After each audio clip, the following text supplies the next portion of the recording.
أجمعين. سبحانك لا علم لنا إلا ما علمتنا إنك أنت العليم الحكيم. رب اشرح لي صدري ويسر لي أمري واحلل عقدة من لساني يفقهوا قولي. أما بعد. الحمد لله على نعمة الإسلام. Alhamdulillah ala nikmatil iman wa kafa biha min ni'mah. Alhamdulillah, segala puji bagi Allah Subhanahu wa taala yang memberi kita nikmat Islam iman, memberi kita nikmat untuk selalu dan selalu mencari kebenaran lewat firman-firman Allah taala, lewat hadis Nabi kita Nabi Muhammad sallallahu alaihi wasallam, lewat perkataan para ulama, pengalaman-pengalaman yang dibagikan oleh para ulama, orang-orang yang telah menyelesaikan kehidupan mereka dengan cara yang paling indah, dengan cara yang diridhoi oleh Allah Subhanahu wa taala. Maka lewat orang-orang semacam itulah kita harusnya meniru. Kepada yang semacam itulah kita harusnya meneladani. Kepada orang-orang yang tahu tentang hakikatul hayat, tentang kebenaran sebuah kehidupan atau hakikat dari sebuah kehidupan, sehingga mereka mengambil dari dunia ini secukupnya dan dikirimkan sebanyak-banyaknya di alam akhirat mereka, sehingga mereka jadi orang-orang yang paling panen kebaikan, jadi orang-orang yang paling panen pahala, jadi orang-orang yang paling sedikit penyesalannya. Meskipun setiap manusia ini pasti tetap ada penyesalan, tetap ada sesuatu yang disesali dari kehidupan ini, tapi orang-orang semakin imannya indah, semakin Islamnya indah, semakin kenal dengan Allah Subhanahu wa taala, semakin sedikit penyesalan yang mereka dapatkan di akhirat nanti. Bahkan Nabi Muhammad SAW mengatakan, "Ma min qaumin jalasa majlisan ghafalat anha sa'atan illa kanat lahu hasratan fil akhirah."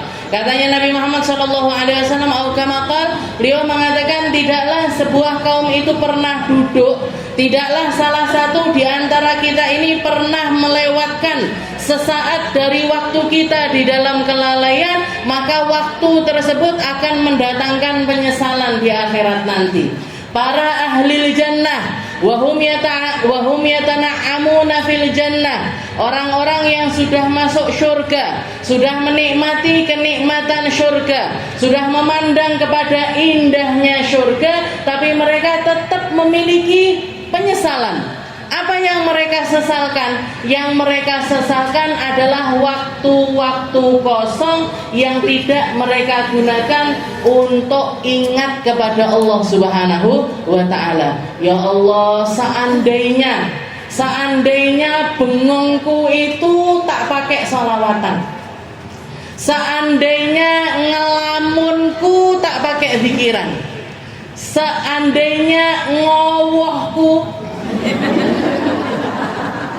saya pakai untuk ngaji Al-Quran, maka semuanya itu akan mendatangkan pahala di sisi Allah Subhanahu wa ta'ala. Jadi orang-orang yang sudah masuk surga sekalipun masih menyesal, Bu. Maka kita dengan mengenali Allah, dengan belajar Al-Quran, dengan belajar hadis, dengan mempelajari riwayat hidupnya orang-orang yang baik, kita jadi tahu gimana caranya meminimalisir penyesalan. Gimana caranya kalaupun masih ada penyesalan itu enggak banyak. Kalaupun getun-getunnya itu bukan tentang perkara-perkara yang besar, tapi tentang perkara-perkara kecil yang terlewat dari kehidupan kita. Kita tahu halal haram, kita tahu yang benar yang salah, kita tahu mana yang diridhoi sama Allah Ta'ala, mana yang dimurkai sama Allah Ta'ala. Yang dosa-dosa besar kita hindari secara keseluruhan, yang dosa-dosa kecil kita usahakan untuk melepaskan diri dari perkara-perkara tersebut secara pelan-pelan. Kalau kita ingat perkataan Nabi Muhammad SAW, beliau ketika menceritakan orang-orang di mahsyar, manusia-manusia ketika dikumpulkan sama Allah Ta'ala di satu tempat di mana semuanya ditelanjangi sama Allah. Melangit didekatkan kepada mereka, matahari didekatkan sampai sejengkal dari kepala-kepala mereka. Tidak ada satupun di antara manusia kecuali mereka semuanya dalam keadaan risau, kecuali ketakutan, bahkan sampai ke tingkat nggak sempat untuk melihat aurat temannya karena kepikiran tentang apa yang akan mereka hadapi di depan nanti. Maka berbondong-bondong karena mereka enggak dipindah-pindah dari padang mahsyar, mereka mendatangi, yang pertama kali didatangi adalah Nabi Allah Adam. Orang-orang mendatangi Nabi Allah Adam sambil mengatakan, "Ya Adam, anta abul bashar." Wahai Nabi Allah Adam, jenengan adalah ayah dari kita semuanya, orang yang pertama kali diciptakan oleh Allah Ta'ala langsung, secara langsung tanpa perantara apapun. Allah Ta'ala yang membuat dirimu, yang meniupkan roh kepadamu dan menjadikanmu dengan segala apa yang ada pada dirimu. Maka selamatkan kami dari tempat yang penuh ketidakpastian ini ke tempat yang lainnya. Maka apa jawabannya Nabi Allah Adam? Nabi Allah Adam mengatakan, "Innallaha ghadaba al-yawm bi ghadabin lam yaghdab qablahu wa la ba'dahu mithlah." Ketahuilah wahai manusia, Allah Subhanahu wa taala sekarang ini sedang marah semarah-marahnya dengan kemarahan yang belum pernah terjadi sebelumnya ataupun setelahnya. Nafsi, sendiri, saya pun ketakutan atas satu kesalahan yang pernah terjadi di dalam kehidupan saya. Kita semuanya tahu tentang kesalahannya Nabi Allah Adam. Kita semuanya tahu tentang apa yang pernah diperbuat oleh Nabi Allah Adam. Kita semuanya tahu bahwasanya beliau bersalah, dihukum atas kesalahannya dan bertaubat atas kesalahan tersebut, serta diterima taubatnya oleh Allah Subhanahu wa taala. Semua perkara tentang dosa sudah diselesaikan sama Nabi Allah Adam di dunia. Sudah beliau selesaikan ketika rohnya masih menyatu dengan jasadnya. Beliau selesaikan dengan cara yang paling benar, dengan cara yang paling indah, dengan cara bertaubat seumur hidupnya dan diterima taubatnya oleh Allah Subhanahu wa taala. Itu pun, Bu, dengan kesalahan satu itu pun ternyata di akhirat tidak membuat beliau merasa aman dari siksanya Allah Subhanahu wa taala. Jenengan lihat kesalahan yang dilakukan sama Nabi Allah Adam, sekecil apa itu dosanya. Allah Ta'ala cuma mengatakan, "Ya Adam, la taqraba hadhihi syajarah." Wahai Adam, jangan deket-deket pohon ini. Jangan deket-deket pohon ini. Beliau mendekat, metik buahnya, dimakan. Sebuah kesalahan yang sangat lumrah sekali pada manusia, yang kita bahkan mungkin kesalahan semacam ini kita lakukan gak cuman berkali-kali, sedino pirang kali. Sehari ini berapa kali kita itu mendekati hal-hal yang katanya Allah Ta'ala, "Wala yaghtab ba'dukum ba'dun ayuhibbu ahadukum ayyakula lahma akhihi maitan fakarihtum." Katanya Allah Ta'ala, "Hei manusia, ojo sekali-kali ribahin temenmu. Jangan sekali-kali ghibah, jangan sekali-kali rasan-rasan, jangan sekali-kali ngomongin orang. Apa kamu ridho makan daging yang mentah dari saudaramu? Fakarihtumu." Kamu pasti jijik untuk melakukan hal yang semacam itu. Tapi kita dengan hal yang semacam ini langganan wis dadi member. Nanti pertamanya dibuka dengan kata-kata, tak omongi. Niku bab tak omongi ini, bab tak omongi ini nanti melebar kemana-mana. Saya nggak niat ghibah loh ya, tapi omong terus. Saya nggak ada maksud ghibah, tapi lanjut terus. Tapi fakta loh ini, kayaknya gini. Bu, meskipun fakta, kalau kita ngomongin sesuatu yang dibenci sama orang, itu tetap namanya ghibah. bukan fakta itu namanya bohong. Nggih. Jadi kalau fakta itu namanya riba, kalau bukan fakta masih don, masih prasangka, itu namanya bohong. Dan dua-duanya ini termasuk dosa besar. Kene dosa kono dosa nggih. Itu pun rata-rata manusia dengan dosa-dosa semacam itu ndak sadar-sadar. Nggih. Ndak sadar-sadar, dielingne bolak-balik ndak sadar-sadar. Ya ndak sadar, ya enggak tobat, ya belum dihukum. Semua dari dosa-dosa tersebut belum kita selesaikan urusannya di dunia, Bu. Hukumannya belum datang. Nabi Allah Adam dengan perkara tersebut beliau langsung sama Allah Ta'ala dibayar cash, ditelanjangi waktu itu juga. Kita dosa berkali-kali gak dilepaskan pakaian kita sama Allah Ta'ala. Jilbaban panggah ayu kabeh, yo neng batuke ndek enek tulisane orang yang barusan ngerasani koncone, atau orang yang lagi bohong, atau orang yang durhaka sama orang tua, yang gak didik anaknya dengan kalau di list ini dosanya kita ini kalah belanjanan bulanan yang jenengan. Kalau di list ini kesalahan kita sehari aja kalah. List-lisannya bilnya kita belanja bulanan itu kalah. Dan belum kita selesaikan semuanya. Nabi Allah Adam dihukum sudah, minta ampun sudah,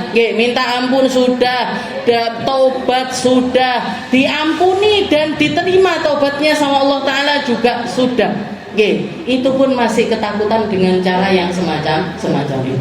Nah, maka dengan kita belajar semacam ini diingatkan kembali. Ini salah satu hadis yang untuk saya secara pribadi itu sangat terngiang-ngiang di telinga, sangat terngiang-ngiang di otak saya dan juga hati saya. Jadi dan semua yang urusannya di dalam sholat itu selalu berat. Kalau Allah Ta'ala yang sudah diancam itu sholat, Bu, berarti perkara ini kayak semacam ancamannya Allah Ta'ala. Kayak semacam ancamannya Allah Ta'ala yang manusia ini nggak boleh menolak tentang fakta tersebut. Kayak ancamannya suaminya jenengan, misalkan, Bu, sampean kok nggak kudungan, ora tak kei gaji tak bulan ini ndak tak cairkan. Kalau sampai kamu nggak jilbaban, Bu, skincare-nya skip bulan ini. Pokoknya sesuatu atau belanjaan tak kurangi 50%. Takut kita kan dengan hal-hal yang ini ancamannya Allah Ta'ala kepada kita. La turfa'u sholatuhum fawqa ru'usihim. Bahkan bukan cuma nggak naik barang sejengkal. Berarti apa? Baru naik wis mandek, wis mlebune. Baru naik sudah kembali lagi kepada dirinya. Kenapa? Saking gak layaknya sholat dari orang semacam itu naik kepada Allah Ta'ala. Jadi salah satu hadis yang bikin para ulama itu giris, yang bikin orang-orang soleh itu benar-benar ketakutan, ini hadis ini tadi. La turfa'u sholatuhum fawqa ru'usihim shibr. Rajulun amma qauman wa hum lahu karihun. Bahkan dikatakan imam yang makmumnya benci kepada dirinya itu bukan cuma makmum manusia, bukan cuma makmum rakyat, bukan cuma makmum keluarga dengan pemimpinnya, bukan, Bu. Kita dengan diri kita itu pun juga kalau sampai anggota badan ini benci kepada diri kita, maka sholat kita pun gak diterima sama Allah Ta'ala. Siapa pemimpinnya diri? Pemimpinnya diri adalah hati. Pemimpinnya diri adalah hati. Katanya Nabi Muhammad SAW, idza salahat jasadu kullu, wa idza fasadat jasadu kullu. Orang kalau hatinya benar, seluruh anggota tubuhnya ini makmumnya dia di dalam berperilaku. Orang kalau hatinya sudah benar, yang dilihat benar, yang diomongkan benar, yang didengar benar, tangannya melakukan kebenaran, kakinya pergi ke tempat-tempat yang benar, gak nerima sesuatu yang buruk-buruk, gak nerima perkara-perkara yang jelek-jelek, gak nerima. Kenapa? Karena hatinya sudah benar. Tapi sebaliknya, wa idza fasadat jasadu kullu. Ini imamnya anggota tubuh ini hati. Imamnya seluruh anggota tubuh kita ini apa yang menjadi ketentuan kita di dalam hati kita. Lek apik kabeh apik, lek elek kabeh elek. Amma qauman wa hum lahu karihun. Yang kedua siapa? Imra'atun batat wa zawjuha 'alaiha sakhit. Perempuan yang bermalam di malam hari, dan suaminya ini marah sama dia. Marah dalam hal kebenaran, bukan marah di dalam keburukan. Marah karena perkara-perkara yang harusnya dilakukan seorang istri kepada suaminya. Tapi kalau suami sampai nyuruh istrinya melakukan keburukan-keburukan, nggak patut kita untuk mentaati dia, dan nggak masalah kalaupun dia marah atas hal tersebut. Misalkan contohnya, jenengan lagi halangan, suaminya minta untuk dilayani. Jenengan bilang, "Pak, saya lagi halangan." Nggak boleh ini. Yang semacam ini haram hukumnya. Yang semacam ini dimurkai sama Allah Ta'ala. Begot bujuni. Marah suaminya. Nah ini gimana? Nggak masalah. Jar-jarno. Jangan biarin. Kenapa? Karena kalau kita tetap melayani, ini nanti yang marah adalah Allah Subhanahu wa Ta'ala. Meskipun kita tetap diwajibkan untuk istilahnya menyelesaikannya dengan cara yang baik. Menyelesaikannya dengan. Dan yang terakhir ini penyakitnya orang kumpul sama orang ini. Wa akhwan mutasariman. Dua teman yang dulunya pernah berteman, ujuk-ujuk satru-satrunan. Goro-goro apa? Gak komanan seragam majelis. Misalkan nesu, begot, gak nyapa sama temennya. Nah, cuman gara-gara perkara remeh-remeh kayak gini, jangan sampai Bu. Semua urusan, semua masalah, kalau urusannya di dalam dunia kita semuanya remeh, semuanya kecil. Semuanya sangat-sangat gak penting untuk mempengaruhi diri kita. Sangat-sangat gak penting untuk mempengaruhi kehidupan kita. Kalau kita fokus tahu tujuan kita kemana, hal-hal yang semacam ini gak akan mempengaruhi kita. Maka yang masih punya urusan sama temennya diselesaikan. Yang masih punya rasa-rasa nggak enak di dalam hatinya diperbaiki. Mumpung masih ada di dunia, mumpung masih dikasih umur sama Allah Ta'ala, kita selesaikan dengan cara yang baik. Kita lanjutkan pembahasan kita di dalam kitab Khuluquna ila an qala al-muallif rahimahullahu ta'ala wa nafa'ana bi ulumi fid dharain amin. La naghtar bi maqdaratin aw mansabin aw jahin aw malin aw thana'in aw nasrin. Ini saya langsung bahas bab yang ke-8 dan yang ke-9 dari Khuluquna ma'a anfusina, di dalam akhlak kita kepada diri kita masing-masing. Sesuatu yang harus jadi prinsip kehidupan kita, sesuatu yang harus kita jadikan patokan di dalam kita memberlangsungi kehidupan kita, yaitu yang ke-8 adalah la naghtar bi maqdaratin aw mansabin aw jahin aw malin aw thana'in aw nasrin. Jangan sampai kita jadi orang-orang yang tertipu dengan kedudukan, dengan pangkat, dengan kehormatan, dengan harta, dengan pujian atau keberhasilan yang sudah kita raih. Jangan sampai sesuatu yang dianggap manusia ini kenikmatan di dalam diri kita membuat kita terlalaikan dengan perkara tersebut. Membuat kita salah fokus di dalam kehidupan kita, membuat kita terombang-ambing karena perkataannya manusia. Jangan sampai la naghtar, jangan sampai kita tertipu. Kenapa? Karena semua ini hakikatnya cuma tipuan aja. Orang muji kita itu Bu, kalau nggak sesuai fakta dengan apa yang dia pujikan, itu tipuan. Itu adalah sebuah tipuan. Orang nganggep kita punya kenikmatan, padahal dia nggak ngerti dalam-dalamnya apa apa yang dia persangkakan. Maka itu semuanya berarti juga tipuan. Orang nganggap kita orang kaya, orang nganggap kita punya jabatan. Enak ya punya jabatan, garek tanda tangan tok, isorono, isorene, pakai fasilitas negara dan lain sebagainya. Yang dilihat sama orang kan seperti itu. Hakikatnya bebannya lebih besar napa mboten? Di balik semua fasilitas tersebut ada beban yang sangat-sangat besar, yang kalau sampai dia lalai atau tidak adil di dalam perkara tersebut, urusannya bukan cuma di dunia tapi urusannya sampai akhirat. Urusannya bukan cuma di antara manusia tapi sampai di hadapan Allah Subhanahu wa taala. Orang nganggapnya enak ya punya ilmu, sempat mondok, bisa ngajar, bisa ngasih tahu orang, bisa nasihati orang. Ini kan yang nampak dari jenengan. Enak ya Ustazah Fatimah, enak ya Ustazah Aminah duduk di depan dikasih mic, kayak gelas, jenengan ndak dikai gelas. Gitu. Dikasih meja dan lain sebagainya, enak ya. Ini kan yang jenengan lihat. Ini kan yang jenengan lihat. Tapi dibalik ini semuanya, nyarinya sulit, perjuangannya sulit, tirakate sulit. Yang tahu rasanya yang sekarang ini sedang berjuang mondokin anak-anaknya. Angel apa mboten? Oh ndak angel.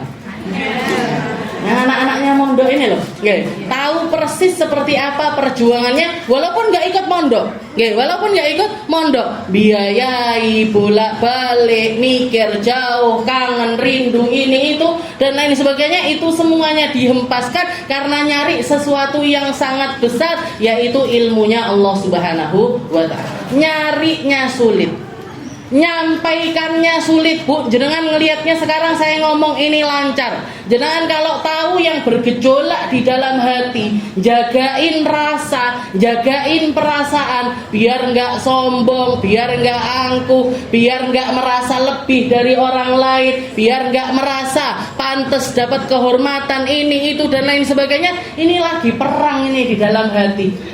Di dalam hati niatnya notone mulai dari kadang-kadang mulai dari malam, bahkan dulu saya seminggu sebelum ngajar itu kepikiran.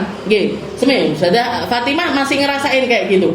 Seminggu saya gantiin jenengan 1 bulan itu aja sampai istihadah katanya. Gak pernah istihadah, gantiin saya sebulan waktu umrah kemarin istihadah beliaunya. Saya bilang rasakan apa yang saya rasakan. Ya harus berbagi rasa gitu. Jadi perjuangannya di tempat ini pun sulit. Urusannya nanti di akhirat, Bu, lebih sulit lagi. Urusannya di akhirat lebih sulit lagi. Nabi Muhammad SAW mengatakan salasatun, ada 3 kelompok manusia yang akan urusannya ini ngadep Allah Ta'ala ini, pertanggungjawabannya itu dilakukan di awal, pertama kali. Siapa yang pertama kali bakalan maju dicecar pertanyaan sama Allah Ta'ala? Alimun, orang alim, wa yu'allim, dan dia itu dengan ilmunya itu dia ngajarkan orang lain. Bukan ilmu yang disembunyikan, bukan, tapi ilmu yang diajarkan kepada orang lain. Allah Ta'ala nanya, kamu nyari ilmu karena apa? Dijawab sama orang tersebut, karenamu ya Allah. Darimu ya Allah, ilmu ini darimu ya Allah. Kamu ngajarkannya untuk siapa? Untukmu ya Allah. Saya ngajarkan orang lain untuk di jalanmu, agar mereka kenal kepadamu, dan saya melakukannya ikhlas lillahi ta'ala. Katanya Allah Ta'ala, kadzabta, bohong kamu. Kamu kan ngajar nyari amplop, dan kamu sudah dapat amplop itu. Kamu ngajarkan pengen dapat penghormatan dari manusia, kamu sudah dapat penghormatan itu. Kamu ngajar karena pengen disalamin sama orang-orang, dan kamu sudah mendapatkan itu semuanya. Ilmumu benar dari aku, tapi kamu ngajarkannya karena aku, itu semuanya adalah sebuah kebohongan. Katanya Allah Ta'ala, udhulin nar fannaru aulabik. Silahkan masuk neraka, neraka lebih pantas untuk jadi tempat kembali dirimu. Na'udzubillahi min dzalik. masuk Bu ke dalam neraka. Siapa ini yang pertama kali masuk neraka? Ulama-ulama, kiai-kiai, ustad-ustad, ustadzah-ustadzah yang jenengan elu-elukan ketika di dunia, ternyata malah jadi orang-orang yang masuk ke dalam nerakanya Allah Ta'ala pertama kali. Makanya orang-orang yang paling butuh dapat doanya kita itu ulama kita. Jenengan nemen Bu kalau nggak doain saya. Parah jenengan kalau nggak sampai doain saya, nggak inget saya di dalam doa itu parah sekali. Kenapa? Kenapa? Jenengan doainnya nggak usah doa-doa yang muluk-muluki wong mesakne lho iki. Kesian orang ini kalau sampai nggak masuk surga, ini kesian sekali. Kenapa? Sudahlah belajarnya sulit, nyarinya sulit, biayanya besar, perjuangannya di dalam berjuang juga sangat sulit sekali, dicemooh sana sini, diomongin sana sini dan lain sebagainya. Di akhirat nggak dapat apa-apa, dapat nerakanya Allah Ta'ala. Sungguh sangat kasihan sekali. Sungguh. Jadi orang yang paling berhak untuk kita doakan ini kiai-kiainya kita, ustadz-ustadznya kita, guru-guru kita. Kenapa? Ya Allah istiqomahkan mereka, ya Allah ikhlaskan mereka, ya Allah bantu mereka menata rasa, ya Allah bales mereka dengan surga setinggi-tingginya. Nah itu yang harusnya kita doakan kepada guru-guru kita. Makanya difatihai, didoakan dan lain sebagainya. Kenapa? Karena yang semacam ini kalau orang nggak kuat-kuat, kalau orang nggak kuat-kuat ini tadi tertipu dengan semua itu, dan tipuan dari segala macam tipuannya dunia, dari segala macam tipuannya di dunia itu tipuan yang paling tinggi, yang paling besar, yang paling sulit adalah tertipunya seseorang dari sebuah kehormatan, dari sebuah kedudukan, dari sebuah pangkat di antara manusia. Tipuan yang paling besar itu bukan dunia, bukan duit. Walaupun itu aja sudah banyak orang tergoda. Diiming-imingi dunia, orang itu banyak nggak nolak dunia. Jangan kalau dikasih dunia nolak boten nolak saja. Nggak pakai mikir, nggak pakai mikir. Bu ada Bu di sini yang nggak mau dikasih uang 1 juta. Oh menang kafe, berarti gelem kafe. Ada yang nggak mau nolak dikasih duit 10 juta. Sopo neh misalnya 1 juta aja nggak nolak, apalagi 10 juta. Jadi kalau orang-orang yang ngerti sambungan hatinya kepada Allah Ta'ala nggak akan tertipu dengan hal yang ini. Saya tadi malam cerita juga tentang hal ini. Jadi ada satu kisah, ada satu raja tinggal di dalam istananya. Pembantunya luar biasa banyak, tukang masaknya sendiri, tukang bersih-bersih sendiri. Bahkan di depan pintu kamarnya dia ada 2 penjaga, nanti di pintu masuknya istana ada 2 penjaga, lewat jembatannya istana ada penjaga-penjaga. Pokoknya ajudannya banyak sekali.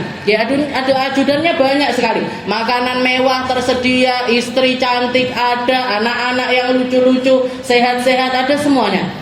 Tapi dikatakan raja ini punya satu masalah.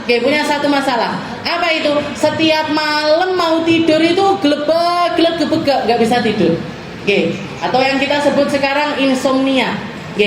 Jadi punya penyakit nggak gampang bisa tidur. Tahu-tahu suatu hari dikatakan raja ini tadi nengok ke jendela, ngelihat ke jendela. Kelihatan ada seorang laki-laki, pakaiannya biasa, yang nempel sepatunya biasa, yang nempel di dalam dirinya ini biasa. Yang dipegang itu tas kresek, jadi bukan tas kayak jenengan yang bagus-bagus enggak, tapi yang dipegang ini kresek. Dia jalan sambil nenteng kreseknya di belakang punggungnya ini sama nyanyi-nyanyi.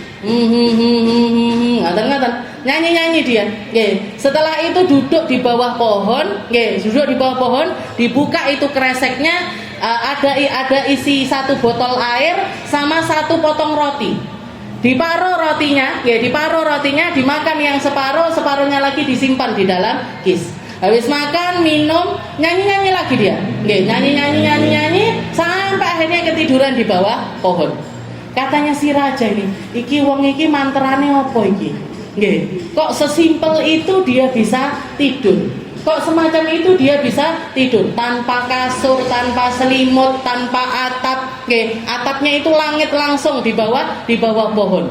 Maka dia bilang, si raja ini bilang sama salah satu ajudannya, dan apa? Manggilnya itu apa biasanya kayak gitu? Saya nggak punya ajudan ya. Masa pokoknya Pak, ini apa namanya, pengawal gitu. Pengawal. Ini nanti kamu lihat itu, tak dipanggil suruh lihat ke jendela. Kamu lihat orang itu yang lagi tidur di bawah pohon itu. Ya, lihat Raja. Nanti kalau dia bangun, kamu sekarang datengin dia, tungguin dia sampai bangun. Oke. Nanti kalau dia sudah bangun, bilang sama si orang itu, saya manggil dia. Saya butuh ngobrol sama dia. Saya pengen berbicara dengan dirinya. Tapi tungguin sampai dia bangun. Dan dia harus datang. Kalau enggak datang, kamu saya hukum. Kalau sampai dia enggak datang, kamu yang saya hukum. Pergi pengawalnya ini, marani si orang ini tadi. Diparani, ditungguin duduk di bawah pohon. Ditunggu sampai bangun. Jadi waktu itu mungkin sekitar jam 8, jam 9, waktu duha seperti itu. Setelah itu dia bangun. Setelah bangun, si pengawal ini bilang, wahai kamu, wahai bapak-bapak, wahai laki-laki, kamu lihat ini, istana yang ada di samping ini. Ya, saya lihat. Di dalam situ ada seorang raja yang tinggal di dalamnya. Saya diutus sama raja untuk manggil kamu datang ke istananya karena raja butuh berbicara dengan dirimu. Apa jawabannya laki-laki? Oh, raja pengen ngobrol sama saya, tapi saya nggak pengen ngobrol sama raja. Raja pengen bicara sama saya, tapi saya nggak butuh bicara sama dia.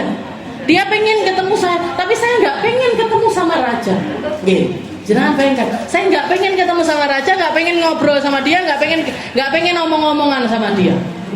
Katanya si pengawal, tapi Pak, kalau kamu menolak undangannya raja, nanti saya yang dihukum. Kalau kamu sampai nggak mau datang ke istananya raja, nanti saya yang dapat hukuman dari raja. Maka si laki-laki tersebut bilang, oh kayak gitu. Kalau begitu saya mau datang ke istananya raja bukan karena dia ngundang, bukan karena pengen ketemu sama raja, tapi saya ingin menyelamatkan dirimu dari hukumannya raja. Saya pengen menyelamatkan kamu dari hukumannya raja. Akhirnya mau diajak. Begitu masuk istana, Bu. Begitu masuk istana, rajanya nyiapkan makanan-makanan enak. Seafood ada, ayam ada, daging ada, segala macam disiapkan sama raja. Minuman aneka macam, sirup, kopi, teh, segala macam disiapkan semuanya sama rajanya. Maka rajanya bilang, begitu ketemu sama laki-laki tersebut, rajanya bilang, ayo Pak, silahkan makan dulu. Sebelum kita ngobrol, silahkan, ini saya nyiapkan jamuan seadanya, silahkan makan dulu. Apa jawabannya si bapak ini tadi? Tapi raja, saya sudah makan tadi. Saya sudah makan, saya sudah minum, alhamdulillah perut saya kenyang. Loh, masa? Saya lihat tadi kamu cuman bawa kresek, di dalamnya cuman ada roti sama air, masa cuman segitu kenyang? Katanya si bapak ini tadi, alhamdulillah saya kenyang. Dengan roti separuh ini sekarang saya makan untuk makan siang, saya kenyang. Separuhnya lagi saya pakai untuk makan malam, nanti insya Allah saya juga bakalan kenyang. Air ini sudah lebih dari cukup untuk dirimu. Jangan bayangkan nolak jamuannya raja. Ada di sini yang nolak, Bu. Kalau sampai saya ngumumkan ini, ibu-ibu habis ngaji Selasa ke rumah saya, ngapain Ustazah? Ada bakso. Oh, berangkat semuanya, nggak ada yang nolak. Meskipun habis sarapan, nggak apa-apa, double sarapan. Ini raja. Dan di hadapan berapa banyak orang yang sebenarnya punya harta lebih daripada si bapak-bapak ini tadi. Tapi begitu melihat dunia, begitu melihat makanan enak, begitu melihat minuman yang berwarna-warni, nggak mampu jiwanya, nggak mampu rasa hatinya untuk melepaskan melepaskan itu semuanya dari dirinya. Maka dengan sopan dia bilang, maaf raja, saya sudah kenyang. Saya sudah makan, alhamdulillah. Saya sudah minum, alhamdulillah. Terus gimana? Berarti kita ngobrol aja. Ya, langsung ngobrol aja. Jangan pengen ketemu saya. Apa tujuannya? Waktu saya nggak banyak ini katanya. Lebih repot dia daripada pengangguran, gelitak-gelitak di bawah pohon. Nah, maka rajanya bilang, saya pengen tahu kamu sepanjang jalan itu yang kamu nyanyikan itu apa? Kamu sebelum tidur itu kok sampai bisa senikmat itu di dalam tidurmu yang kamu baca itu apa? Apa itu doa-doa khusus? Apa itu zikir-zikir khusus atau sesuatu yang bantu kamu untuk rehat di dalam tidurmu? Katanya si laki-laki ini apa ya? Saya nggak punya apa-apa. Tapi sepanjang jalan dan juga ketika saya duduk, cuman beberapa kalimat yang saya nyanyikan untuk Tuhanku, yaitu Allah Subhanahu wa Ta'ala. Apa itu bacaannya gimana? Khubzun wa ma'un wa dhillun hadza na'imun ajallu jahattu ni'mata rabbi in qultu ana muqil. Jadi cuma 2 bait kalimat. Ma'un wa khubzun wa dhillun. Ada air, ada roti, ada naungan. Hadza na'imun ajallu. Ini adalah kenikmatan yang besar sekali dari Tuhanku. Jahattu ni'mata rabbi. Aku adalah seorang hamba yang kurang ajar kepada Tuhanku, yang nggak tahu diri di hadapan Tuhanku. In qultu ana muqillu. Kalau sampai saya bilang, ya Allah saya nggak punya apa-apa, ya Allah saya orang miskin, ya Allah saya orang fakir, sangat-sangat tidak beradab di hadapan Allah Ta'ala. Oksigen gratis, makan minum, tempat untuk bernaung ada. Jangan sampai saya jadi orang yang nggak tahu diri di hadapan Allah Ta'ala. Maka rajanya bilang, tak tirukan boleh, tak tirukan boleh, silahkan tirukan, silahkan jenengan baca itu berkali-kali, mau dipakai zikiran dan lain sebagainya, silahkan. Tapi wahai raja, sepertinya kalau yang saya lihat bukan itu masalahnya, bukan di dalam zikir itu kamu harusnya beramal, tapi masalahnya ada di dalam pikiran, di dalam hatimu yang kamu persempit karena tidak merasakan luasnya keberadaan Tuhanmu. Yang kurang bukan tempat tinggal, yang masalah bukan kasurmu, tempat tinggalmu, ajudanmu dan bukan, tapi sempitnya pikiranmu di dalam perasaanmu untuk merasakan menjadi nikmatnya, jadi hambanya Allah Subhanahu wa Ta'ala. Di situ masalahnya. Terus katanya raja, terus kalau saya pengen sembuh gimana caranya? Kalau kamu pengen sembuh, lepaskan itu semuanya, ikut dengan aku. Itu adalah sesuatu yang gak bisa dipelajari secara instan.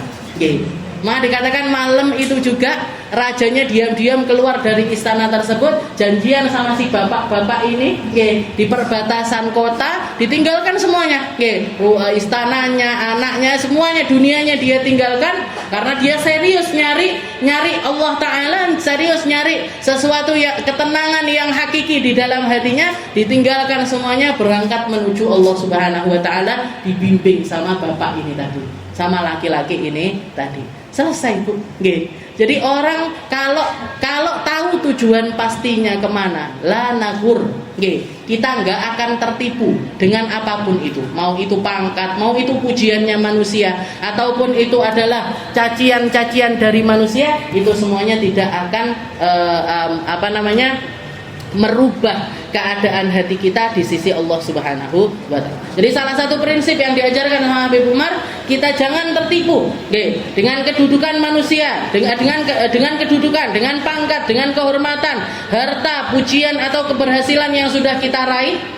Apalagi zaman sekarang ini semuanya itu bisa dibaca dengan angka. Bisa dibaca dengan angka. Popularitas, saya kalau upload foto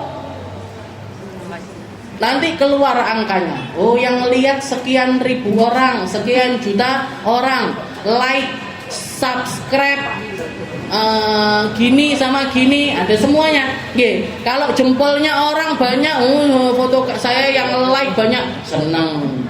Nanti kalau banyak yang nggak senang atau komentarnya jahat, langsung down dan lain sebagainya. Sini kesel. Hidupnya orang yang semacam ini capek. Jadi yang butuh orang-orang yang selalu nyari validasi dari orang lain. Ingin menunjukkan ini aku, ini aku, ini aku, ini aku. Dia akan terkubur dengan angan-angannya sendiri, masuk ke akhirat nanti nggak bawa bekal apa. Setelah itu yang kedua, la tayas wala nai'as wala natabarram bi faqrin aw shiddatin aw ibtila'in aw hazimatin. Jangan sampai keterpurukan kita juga membuat kita ini putus asa dari rahmatnya Allah Ta'ala.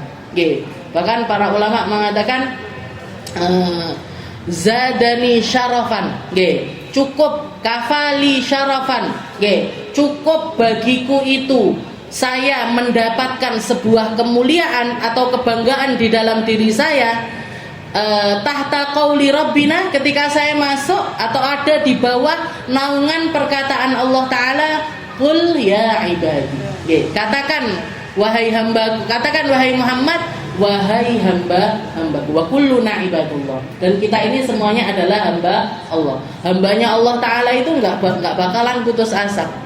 Sebanyak apapun dosanya dia, sebanyak apapun kesalahan yang pernah dia lakukan, ketika dia kembali kepada Allah Ta'ala akan selalu menerima kita.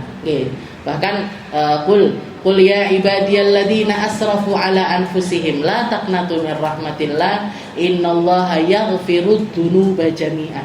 Jadi ini arjal ayah fil Quran, katanya para ulama, mayoritas sahabatnya Nabi mengatakan ini ayat arjal ayah, ayat pengharapan paling nomor 1.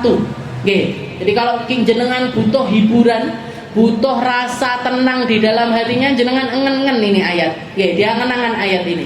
Apa? Allah Ta'ala mengatakan qul ya ibadiyalladzina asrafu ala anfusihim. Katanya Allah Ta'ala, wahai hamba-hambaku. Jadi kita maksiat tapi Allah Ta'ala manggil kita ya ibadi. Orang tua kita kalau kita salah, Bu, kadang-kadang keluh hatinya untuk manggil kita dengan nama yang pantas. Guru kita ketika kita melakukan kesalahan, kadang-kadang nggak mau manggil kita dengan nama kehormatan kita. Apalagi orang-orang lainnya, apalagi netizen.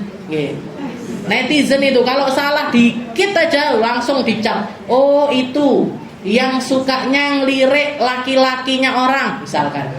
Oh, itu yang sukanya pakai pakaian begini yang jelek-jelek. Jadi orang-orang itu langsung kalau nangkep keburukan itu kayak langsung kejepret gitu. Tapi kalau melihat kebaikannya orang itu kayak abai seperti itu. Nah, itu mayoritas manusia. Tapi Allah Ta'ala dengan semua kesalahan kita, Allah Ta'ala mengatakan ya ibadi, wahai hambaku. Alladzina qul li ibadiyalladzina asrafu, yang ditanya sama Allah Ta'ala, yang diucapkan, yang dipanggil sama Allah Ta'ala ini siapa? Alladzina asrafu ala anfusihim, wahai hamba-hambaku yang sudah terlena dengan banyaknya dosa, yang sudah melampaui batas di dalam kesalahan mereka, yang salah, taubat, salah lagi, taubat lagi, salah lagi, taubat lagi, salah lagi, taubat lagi, yang minum khamr, taubat, minum lagi, taubat lagi, minum lagi, taubat lagi, yang zina, taubat, zina lagi, taubat lagi, zina, terus seperti itu. Alladzina asrafu ala anfusihim. Apa katanya? La taqnatu mir rahmat. Jangan bosan-bosan taubat. Jangan bosan-bosan kembali kepada Allah Ta'ala. Jangan berputus asa dari rahmatnya Allah Ta'ala. Jangan sampai ada di dalam diri kita perasaan aku koyok ngene, apa pantes ngaji, saya kayak gini, apa pantes kumpul-kumpul sama orang baik, saya kayak gini, apa pantes berangkat ke tanah suci, saya kayak gini, apa pantes berangkat haji, saya kayak gini, saya kayak gini. La taqnatu mir rahmatillah, katanya Allah Ta'ala, jangan putus asa dari rahmatnya Allah. Allah kalau kersobu, innallaha yaghfirud dzunuba jami'an. Allah Ta'ala maha mampu untuk menghapus setiap kesalahan. Dosamu sebanyak apa, tetap bisa dihapus sama Allah Ta'ala. Kamu punya dosa sebanyak apapun, Allah, kalau kamu minta ampun, Allah Ta'ala maha mampu untuk menghapus itu semua. Jadi orang muslim itu tidak tersanjung dengan pujian, tidak terpuruk dengan cacian. Jadi nggak ada sesuatu yang bisa naikkan dia ataupun menurunkan dirinya kecuali kemuliaan yang datangnya dari Allah Subhanahu wa Ta'ala. Dan kita semuanya nggak ngerti kemuliaan ini yang sebenarnya itu bukan di dunia tempatnya, tapi di akhirat nanti.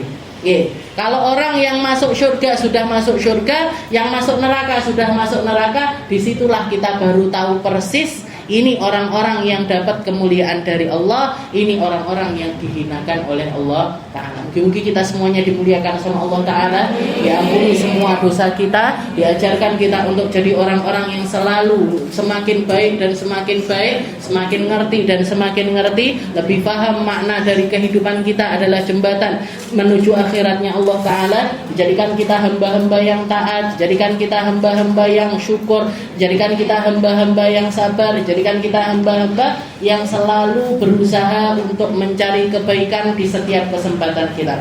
Dan semoga kita, orang tua kita, anak cucu kita, semua orang yang kita sayangi dijadikan sama Allah Ta'ala orang-orang yang istiqomah di dalam keimanannya, dijadikan orang-orang yang memiliki bagian dari bagian syafaatnya Nabi kita Nabi Muhammad SAW, dan dimuliakan hidup dunianya, dimuliakan hidup akhiratnya. Ala hadhihi niyah wa ala kulli niyatin salihah wa ila hadratin Nabi Muhammad SAW bisirril Fatihah.